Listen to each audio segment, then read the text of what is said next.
Welcome to Real Clear Politics on SiriusXM's POTUS.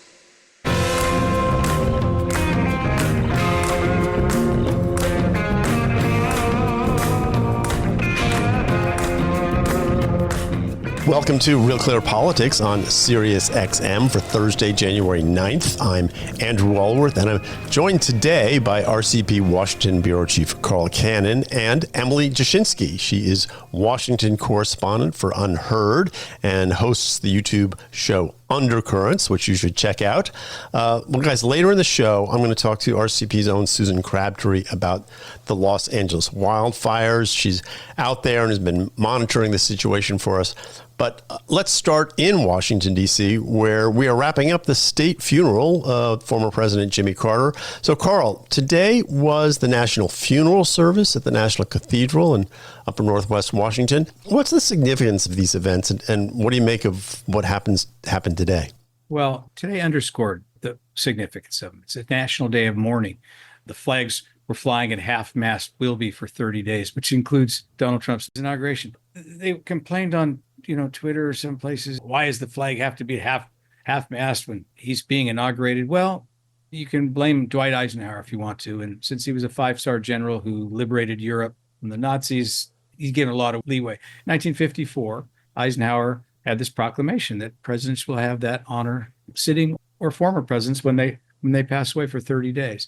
Trump seems to have gotten with the program. He showed up at National Cathedral, was seated next to Obama. I'm sure both of them initially sat there and thought, what idiot did the seating chart? But they couldn't help themselves. They're politicians. And at some point they were talking, and a couple of times Obama laughed. The cameras caught this on C-SPAN kind of animatedly.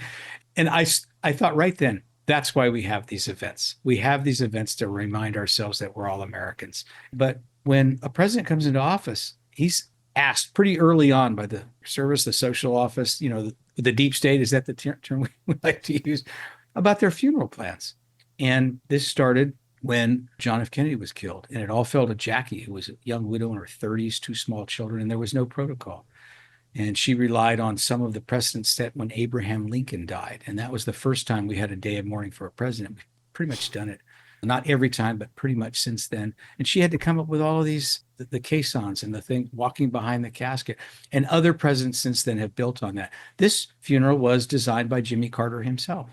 And he not only lived to be 100, he lived, 40 some years after he left the office. And so some of his plans that he came up when he was president weren't able to be realized. He wanted two of his eulogists to be Walter Mondale and Jerry Ford, his own vice president, Democrat, and Jerry Ford, a Republican president he ran against and then became friends with. Well, both of them predeceased him. So their sons gave the eulogy. The whole ceremony, it was quite a contrast to 2001 and to these events we've been through, and underscored, to my mind, with Mike Pence and Donald Trump shaking hands in the National Cathedral. As far as I know, it's the first time they've been in the same room in 4 years. Yeah, Emily, it is a rare day of comedy here in Washington, D.C. And National Cathedral is such a unique building. It's beautiful. I used to live right around the corner from it. What did you make of the day's events, and what would you add to what Carl said? I'm just here for what Carl said. I could listen to him talk about this forever, but, there were a couple of interesting moments that happened alongside the moments we just mentioned. One, Karen Pence did not stand to greet Donald Trump. Mike Pence shook the hand. Donald Trump obviously reciprocated, and Karen Pence sat there. I also thought it was interesting that Michelle Obama wasn't there. I don't know why. Maybe one of you knows why, but I do wonder whether Michelle Obama did not particularly want to sit next to Donald Trump, given the sort of dark rhetoric that she started to espouse on the campaign trail. I shouldn't say start, but really leaned into on the campaign trail in the latter half of last year. I did find that interesting, but it's totally secondary to the comedy that you mentioned, Andy, and to everything that Carl mentioned. It's so incredibly rare now. We'll probably see a bit more of it at the inauguration, but Donald Trump loves those moments. He leans into them more than usual. And I've always thought he could realize the political potential of that, that there is something about him as an entertainer about somebody who understands television as a medium in particular, and who understands communicating with Americans. I've always said if he talked about the military parade in his first term, and we've heard him talk about the 250th anniversary a little bit. I'm very curious to see how he handles this now as a second term president who's not running for re-election. Does he lean into? He could do the opposite version of this, but does he lean into some of these moments where he's seen ceremonially and with members of the other party more and more? Yeah. And Carl, we heard from Joe Biden, who gave the eulogy as well, right? Yeah, that's right. And he stressed Carter's decency. That was immediately interpreted in some quarters as but Trump himself, as Emily's pointing out, has risen to the occasion. I mentioned yesterday during this press conference in Mar-a-Lago this week, Donald Trump just didn't only say Jimmy Carter was a good man. He said he was a fine president, which is heresy for any Republican. But, Jimmy Carter lived to be 100. His presidency is long in the rearview mirror. He's widely acclaimed for being an effective and inspirational former president. But more than that, there have been other things like that Trump has not risen in his first term, didn't rise to the occasion. He didn't even attend the inauguration, Biden's inauguration. And it seems that he's gotten with the program a little bit. And Jimmy Carter's death is a good way, is a nice bookend for that, because Jimmy Carter himself, Andy, you'll remember this, he walked down Pennsylvania Avenue. He wasn't wearing blue jeans like he did in the campaign, but he didn't, he wanted no pomp and circumstance. Jimmy Carter did not want Hail to the Chief played when he became president. And, finally he was told, it's what people expect, Mr. President. I think he wanted an Allman Brothers song, but... And it came, and eventually he gave into that. Well, this week, Hail to the Chief was played, when the caisson came off when the hearse pulled up to the airplane, anytime at the rotunda, anytime the president's body was moved, it was Hail to the Chief. And it's a reminder that these presidents, when they run for office, if they win, they don't just belong to themselves anymore or their families. They belong to us, and they belong to history. And most of them realize that. And I was wondering today if if this is sunk into Trump, and that Donald Trump now realizes this as well. Yeah. Well, Emily, on that point, this is sort of one of the great parlor games in Washington, is which Donald Trump is going to show up. And I've given up on that. I think that there are many Donald Trumps. They're all as legitimate, one after the other. But again, we did see on a day like today that side of Donald Trump that a lot of people don't think is the real Donald Trump. And I'm just wondering, should we do Lucy in the football one more time? Is this the new Donald Trump? No, because it's, to your point, Andy, they're all Donald Trump. And maybe he chooses to do one thing more than another thing in his second term. But I think you just cannot categorize Donald Trump except for to say he's uncategorical. You can't put him into a box. He just doesn't fit into it. And he never will. And he'll never be, I think, consistent except for being consistent in his inconsistencies. And I think it's partially because he's a media master. He knows that different temperaments work in different environments. So I think there's, to Carl's point, I am always curious psychologically about how this type of thing moves him, about how almost being killed, about how being shot in the head moved him. And maybe we do see some differences. But I don't know that there'll be, sort of deep psychologically foundational personality differences. I think at this point he is sort of who he is, but if it informs his strategy, or if these sort of moments of reflection inform a different strategy, that I'm very curious about. Carl, a new Donald Trump? Well, no, Emily's right about that, but he, he's a transactional guy, but most politicians are. He's very into himself. Most politicians are. Maybe he's more like all politicians, only more so. But if it dawns on him that it's in his interest to accept some of these traditions and the pomp and circumstance, that's not quite the right word at a funeral, but you know what I mean. The trappings that go with the presidency. And Emily say he's exhibited that he's fond of that in other areas. This thing where he wanted this like North Korean style parade was kind of goofy, but if with Trump sometimes less is more. And has he at 78 has some of this sunk into him? I don't say it's a new Donald Trump, but it may be a slightly enhanced realization of what this job he's applied for now 3 times and attained twice, what the job description is. Yeah. Well, guys, we're going to take a quick break. You're listening to Real Clear Politics on Sirius XM. I'm Andrew Walworth. I'm here with Emily Jashinsky and Carl Cannon. And when we come back, we're going to talk a little bit about fact-checking. So don't go away. This is Real Clear Politics on POTUS, Sirius XM Channel 124. Welcome back to Real Clear Politics with Andrew Walworth. You're listening to Sirius XM's POTUS, Channel 124.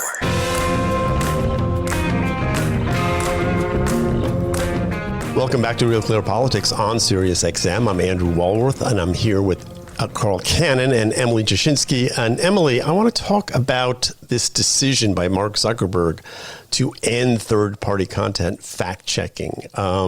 We talked about this a little bit yesterday, but I want to talk to you in particular about the impact this is going to have on journalism and on what really has become sort of this fact-checking industry that has grown up over the past few years, largely around Meta. So let's start with the larger question.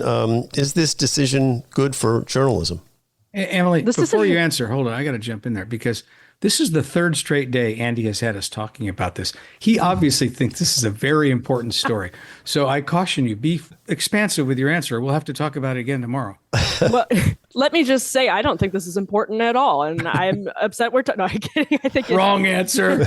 I think Andy is right. I think it's important for so many different reasons. It's important on a business front, economically. It's important in terms of this context, though, for journalism, because this is a much better model than, as Zuckerberg himself said. I mean, his statement on this was as good as an explanation as you could get. Why? Because he sounded like a lot of journalists who, at the time that this was implemented, most of them were conservative, not all, but at the time, most of them were saying this is a wildly foolish move for Silicon Valley to act as though these fact-checking institutions, which have not covered themselves in glory, which have proven to be very partisan, significantly biased, and basically launder their fact checks as neutral through their organizations when they're essentially leaning really far left, it will suppress the free press. It absolutely will. And it did. It suppressed people of all political ideologies, their speech,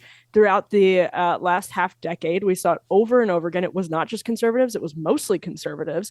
It significantly impaired the ability of conservative media to speak openly and honestly. I saw this when I worked at the Federalist for 6 years.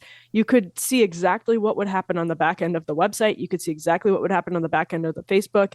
And you would go and anatomize the fact checks that were given of us. Some of them were from college students or recent, like intern fellows, whatever, places like USA Today, that were trying to parse really complicated policy questions through a totally ideological prism. And we're punishing journalists because they had an ideology, not because they had been doing bad journalism. And Facebook was paying them to do it. Facebook was exporting the work of content moderation to partisans and trying to get away with it as a responsible decision. So if this goes through, if they really do this, this will, on stories about particular things. I mean, we saw this with the lab leak. I saw it one time with my colleague had written a piece about Pete Buttigieg faking his full bike trip to the office as transportation secretary. The story was completely accurate, but a fact checker totally suppressed the story. It said it was wrong. You go back and look at this, was perfectly correct.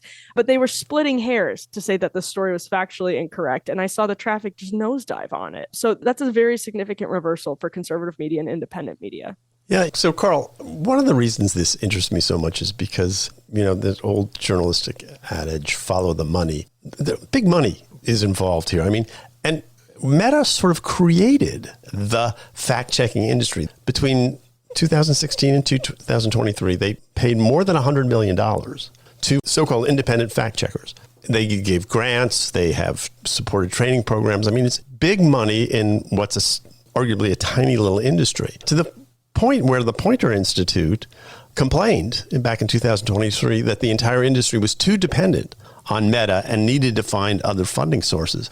It seems to me that they will sort of have to find other funding sources. But also, when you look at the critics of this decision to remove independent fact checkers, a lot of the quotes are from people who are, frankly, have a real monetary interest in this kind of thing continuing. Facebook didn't say it was going to outlaw fact checking. She said it wouldn't support it anymore financially. Your point, Andy, follow the money.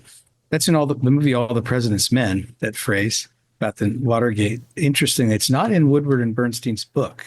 Mm-hmm. So who wrote it? Well, William Goldman wrote it, the screenwriter. But in this case, though, look, they were fact checking. Annenberg School was fact checking, when W. Bush's father was running for president. We used to do some of it at Night Reuters does it. The problem isn't the exercise. It's the approach to it. These people didn't really realize, first of all, reporters should check their own facts in every story.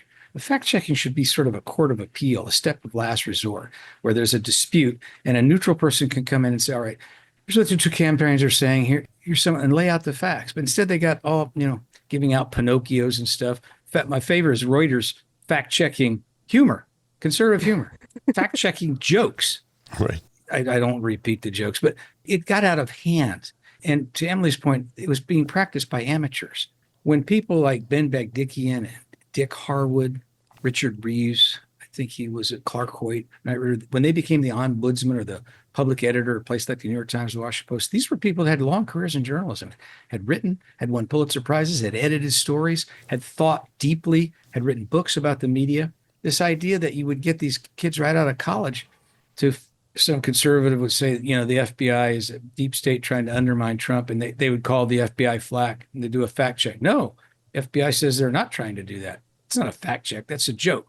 Not the kind you can fact check either. So my point is that I share your antipathy and Emily's for what this became, but it needn't be that. I see this as an opportunity to get back to first principles on what fact checking really should be and how it could be practiced at a high level. Well, Emily, you're one of your colleagues at the Federalist, or former colleagues, I guess, Colleen Griswold. She wrote this. She said, for conservative media like the Federalist, Zuckerberg's censorship has been tantamount to financial theft. His company single-handedly throttled many outlets' reach and consequently our revenue. Until Zuckerberg faces a reckoning for his public-destroying actions or republic-destroying actions, there should be no amnesty for him.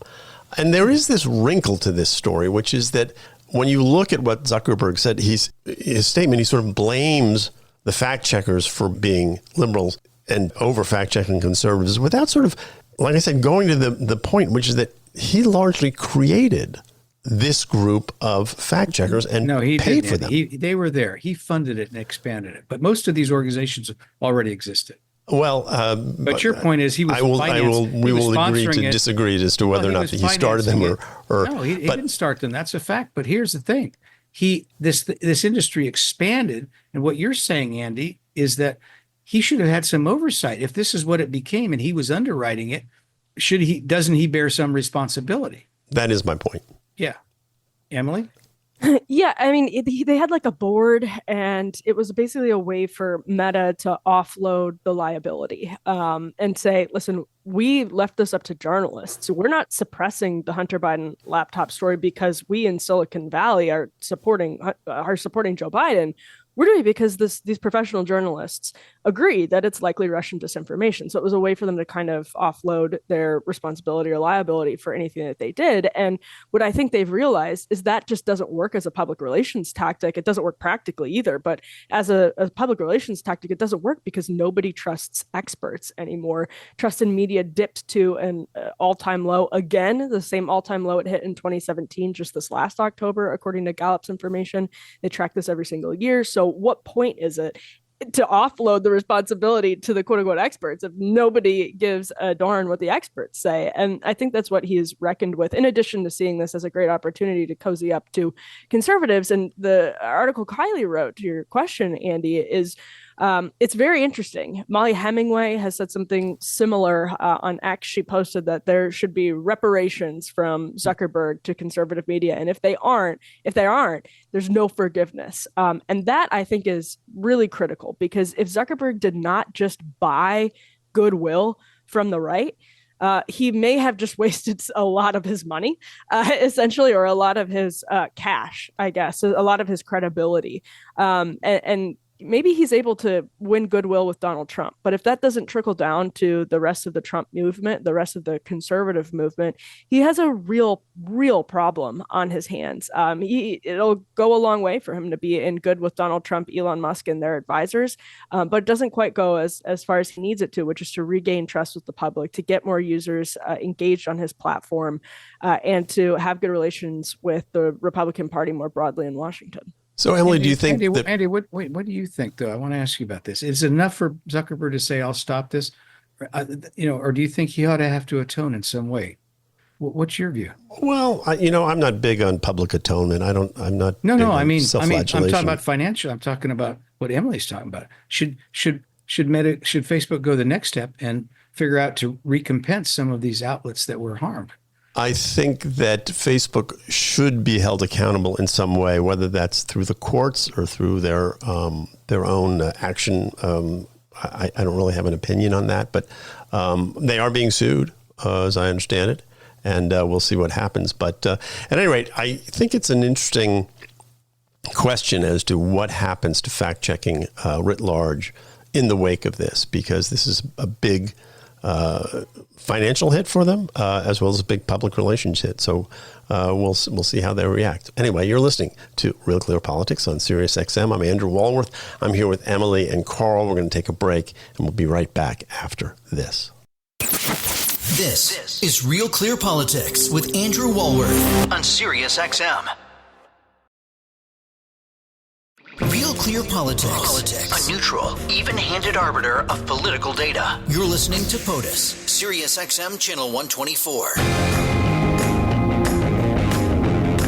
Welcome back to Real Clear Politics on Sirius XM. I'm Andrew Walworth. I'm here with Emily Jashinsky and with Carl Cannon. And Emily, Trump met with senators on Capitol Hill Wednesday to talk about how to pass his agenda. And it sounds like there was a split between, at least according to the reporting by USA Today and others, that House Republicans want to roll everything into one massive bill. This would be border security, energy, and tax policy, all in one. That's what Trump himself has talked about. But Senate Republicans want two big bills, one tackling border and energy first, and then another on tax policy. Does it really matter in the large scale of things? And what do you make of this debate? Yeah, it'll matter a lot because it has to go through this process. If you do one bill called reconciliation, and reconciliation means that you can really only do stuff that is quote unquote directly related to the budget. So you'll run into issues with the Senate parliamentarian. The parliamentarian, it comes down to like one person, and Senate leftists or populists on the left have pushed senators like Bernie Sanders and others to push leadership to test these boundaries more and more. The same thing has happened on the populist right, maybe even to get rid of the Senate parliamentarian and install a loyalist. Like all of these conversations are going to resurge again. It's really a battle between John Thune's preferred strategy as the new Senate Majority Leader and Mike Johnson's preferred strategy as Speaker of the House. Thune wanted to do two bills. Johnson wanted to pack it all together in a reconciliation bill. Trump seems to have momentarily at least sided with Johnson.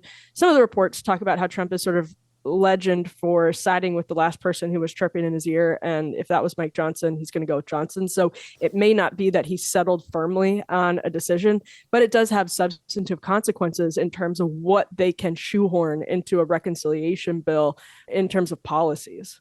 And when does this decision get made, Carl? Well, soon after President Trump takes the oath of office. We've gotten used to the new normal, which is behaving like president before he's president. Some of these decisions are going to have to wait. But, as somebody who's covered all three of these issues at times when I used to cover the Hill, these actually ought to be at least three bills, of course, not two. They're three different subjects. If John Thune wants to make his mark as Senate, he'll usher in a return to what used to called regular order, which is the committees in both houses of Congress agree on a budget for their area. Those budgets are then voted on by the full Senate and then in the full House. Then they go to a House Conference Committee where the differences are ironed out. And in that point where the White House, at least as long as I've been in Washington, starts to, we will take this, we won't take that. It's very complicated. I once met a new member of the House. I won't say who it was, who didn't know what a House Senate Conference Committee was. This is how the government's worked for 100 years.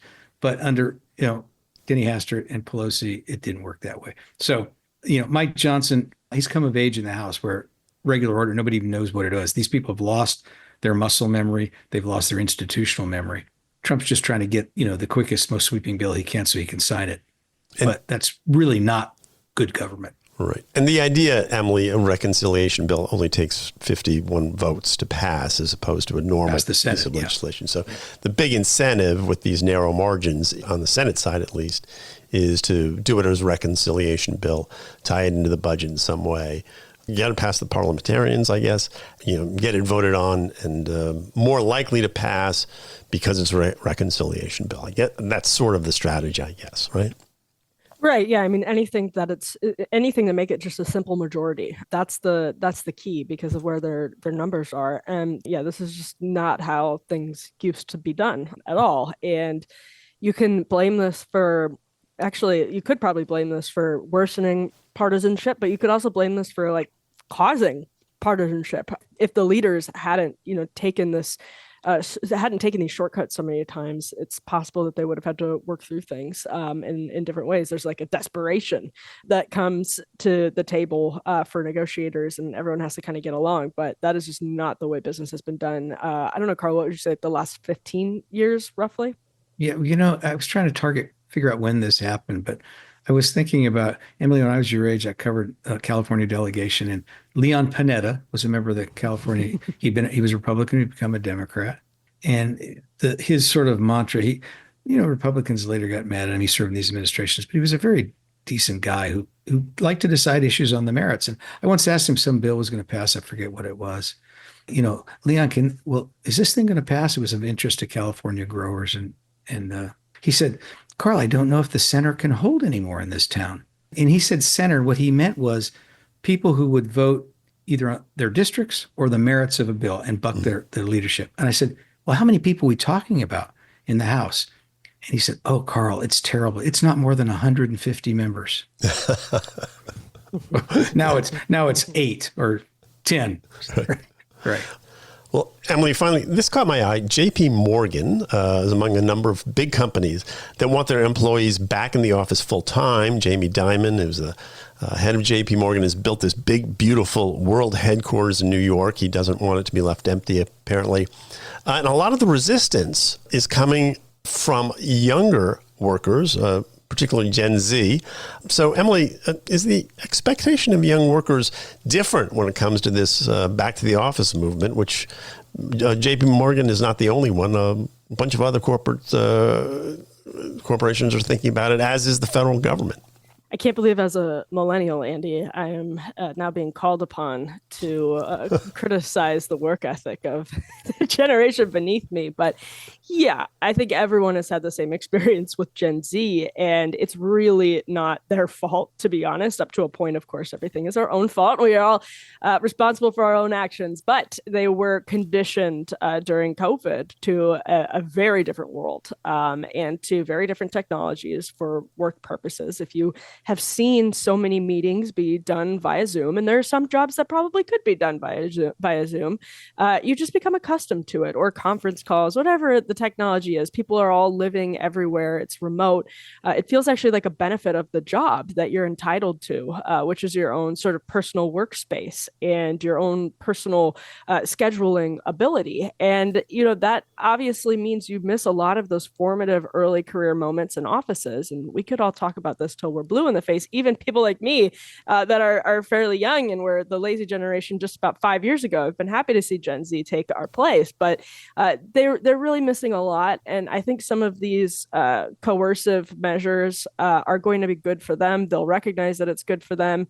There'll always be a portion of Gen Z that refuses to go along with the way things are done, and things will probably change a little bit for the better. I mean, I think it's good that there's a little bit more flexibility, but they need this kind of wake-up call to see exactly what they've missed in these in-person experiences where you learn things that you just can't even explain them, and you can't replicate them over a virtual workspace. Well, Carl, you're kind of famous for going to the office, even though a lot of us at RCP do work remotely. There's certainly benefits of going to the office, but before you answer, I'll just give a little defense. I think when we went to these sort of open floor plans and carousels and all that sort of stuff, workplace became a less fun place to be, or less rewarding. So the idea that people would say, hey, I don't want to go back to, being, just sitting in those little carousels and workstations and stuff. I'd rather be working at home. Kind of makes sense to me. What's your take? It does not make sense. You're wrong. Oh, this is fun. The most fun place I ever was in my life, not working, most fun place, period, was a big city American newsroom. And these people who don't want to go to work, they're missing. Now, I can't speak for other professions, but the New York Times Union is trying to make remote work like an element, an issue that they can bargain over, and they're missing the boat. I don't like to single out Gen Z, because I remember Saturday Night Live's skit about millennials. Remember that? Kate McKinnon, her first day in the office, I want a promotion, and her first day at the job, and a raise. And then she wants a week off to contemplate that her feelings have been hurt. So this didn't start in the last 5 years. This didn't start with COVID. And curmudgeonly baby boomers, would say we should never have given participation trophies in soccer to all these kids. They don't get the idea of merit. But this study that we have a story on our front page is that a shocking number of people show up dressed inappropriately for a job interview, young workers. Use foul language in the interview, won't look the person in the eye. And I saw that, and I thought of the first time I ever heard this was my grandfather, who was raised in the 1920s, so 100 years ago. And I asked him about some guy, and my grandfather shrugged. He obviously didn't respect the man he'd been introduced to in my presence. I said, "What's wrong with him?" He says, "I looked him in the eye, and he looked me in the tie." It's eye contact. Yes, there are certain enduring values that we, you and me, Andy, need to impart to the young generation. I would put Emily in our group. Emily's an old soul, but I would accept her. She's a Leave me out, Andy. She's a very hardworking person, and yes, she's grandfathered in. But all right, Emily got my pun. So. But some of these things have nothing to do with technology, Andy. They're enduring values, and you need to pass them from generation to generation. Well, fair enough. Work on time, show up, do the work, look the person in the eye, be honest, work hard. Well, I wish we had more time for this, because I would love to talk more about it. I'm a big believer in Gen Z myself. I think they're great. Anyway, you're listening to Real Clear Politics on Sirius XM. I'm with Carl, Emily. My name's Andrew Walworth, and we'll be back right after this. I'm going to talk to Susan Crabtree, as promised, about what's going on in California. So don't go away. Online at RealClearPolitics.com. On air on Sirius XM Channel 124. Real Clear Politics is on POTUS. Welcome back to Real Clear Politics on POTUS, Sirius XM Channel 124. Welcome back to Real Clear Politics on Sirius XM. I'm Andrew Walworth, and I'm joined now by Susan Crabtree, national political correspondent for RCP. And Susan, you have a piece out this morning on the front page of RCP with the headline, "Wildfires Spark New War Between Trump and Newsom." You're out there in California right now. First of all, we're glad you're safe. But this is Real Clear Politics, so let's dive right in and start with the governor. How has Governor Gavin Newsom handled this so far, in your view? I think you're going to have Governor Newsom and Los Angeles Mayor Karen Bass tell people that this apocalyptic scenes that we're witnessing, and just unbelievable, just incomprehensible in many ways, that this happened within 48 hours, such devastation. They're going to tell you that this was preventable. But I haven't been investigating these fires and the causes behind them for several years now. I have a whole chapter devoted to them in my book, upcoming book, Fool's Gold, that will be out. I put a plug in March 11th. But these were entirely preventable. Now, it's difficult with the winds, the high winds from 50 to 90 miles per hour gusts, and the embers flowing everywhere. But in the first days, Gavin Newsom knew about this. He said he pre-positioned fire trucks all over the place. Well, did you pre-position? Did you call up the National Guard? Because the hydrants were going dry in Right. in the higher elevations. You had Karen Bass, who was in Ghana, in Africa, for the inauguration for the Ghana president. Right. Karen Bass, of course, is the mayor of Los Angeles. But go ahead. Yes, and those two actually, there was a precursor to this problem in fall of 2023, right before Thanksgiving. The I-10 freeway melted down because there was fires underneath the I-10 freeway, and we saw them lecture journalists about not to blame the homeless, not to ask even one question about the homeless fires that have really plagued underneath the freeways and have, just been a problem for years, preventing businesses from getting insurance that store some of their goods under those freeways. There are so many problems with this, especially when you have the top officials in California promoting, green, clear air priorities, like mandating that citizens buy EVs, all EVs by 2035. But the missions, all those things that were improved over the last decade, get obliterated when these fires spew toxins throughout not just California, but through the whole West. So California is literally polluting other other states when these fires erupt and erasing all the gains that they say that they care about so much. So this battle between Gavin Newsom and Donald Trump was inevitable over these wildfires and over green policies, but you had a precursor to it just happened because of these fires erupting when it was supposed to be a fire season. One thing I thought was particularly upsetting to me, what I heard Gavin Newsom say, we no longer have a fire season in California. It's perennial. It's all year. We have a fire year. I Right. was really taken aback by that statement. So when you look at it, though, what extent of this, I mean, they blame global warming. And what extent was it really preventable given what they think is going on with the planet versus what I think you're saying, which is that there was plenty of bad management involved, which led to the fires? Well, they could have, you can't prevent sparks from flying. You can if it's utility related, because there's shutdowns all the time. That's their big excuse they're going to shut down now instead of doing what they need to do for decades and what they were paid to do and told to do by several courts and court decisions and judges that they've come up against over the last 2 or 3 decades, the utilities to just simply shut down. They should have shut down earlier in Pacific Palisades, but we don't know what the reason is yet. But if it was utilities sparked in the backyard, we saw scenes of sparks flying from utility wires against drought-ridden vegetation. And that's just a recipe for disaster. And the utilities are supposed to trim those vegetations. They have been told over and over in court case after court case.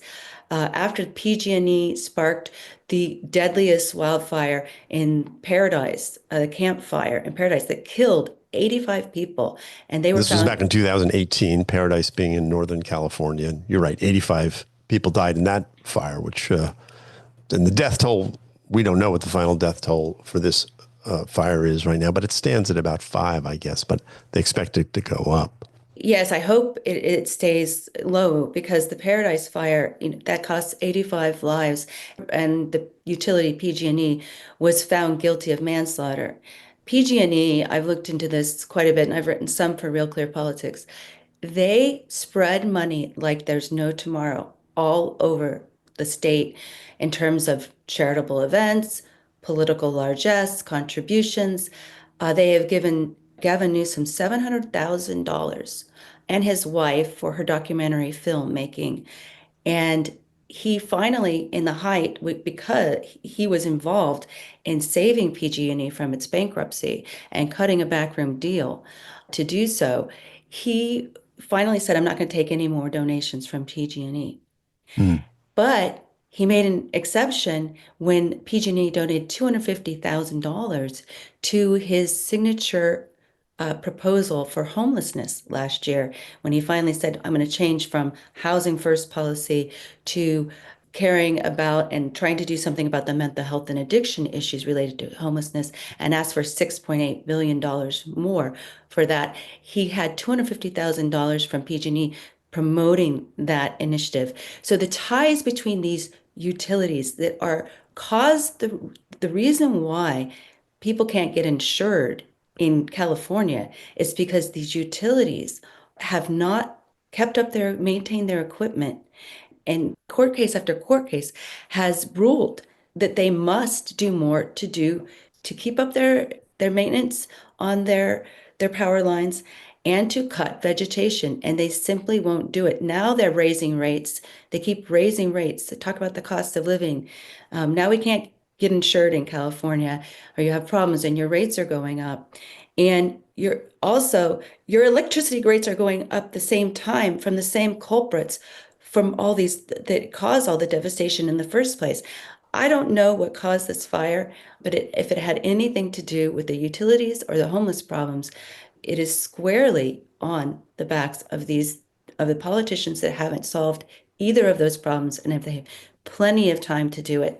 It's just unbelievable to me that we're seeing this also. It opened up Well, this. let me just stop you there and ask you a question about Gavin Newsom's some of the other moves he's making. He asked the legislature for $25 million to for a legal fund, basically to do what he calls Trump-proof California. He really is setting himself up as the sort of leader of the resistance to Donald Trump. And I'm just wondering how, when something like this fire breaks out, it elevates his profile. But does it elevate it in a good way? I mean, does he, sometimes these national disasters or local disasters, I'm thinking of Florida, can sometimes redound to the benefit of a politician who looks like he's in charge, looks like he's taking the bull by the horns. Is that a possible outcome of this at this point? It's early to tell. But again, it goes to this question of how he's perceived as handling the disaster. Well, if we abide by P.T. Barnum's maxim, that all publicity is good publicity, even terribly negative publicity, I think, he gets him in the headlines, certainly, and sparring against Trump, that's where he wants to be. But he didn't come off looking that great yesterday when CNN's Anderson Cooper asked him why the hydrants were running dry, and he had no unearthly idea. Meanwhile, he was sparring with Donald Trump over the non-creation of policies that would help spread water from Northern California to agricultural areas. It's been a big fight for years, and down into Southern California. Then it also opened up this huge debate over the reservoirs. In 2014, the voters passed an initiative providing $7.5 billion for water infrastructure, including $2.7 billion for water storage, and that was interpreted to building new reservoirs that would, where we could go get this water.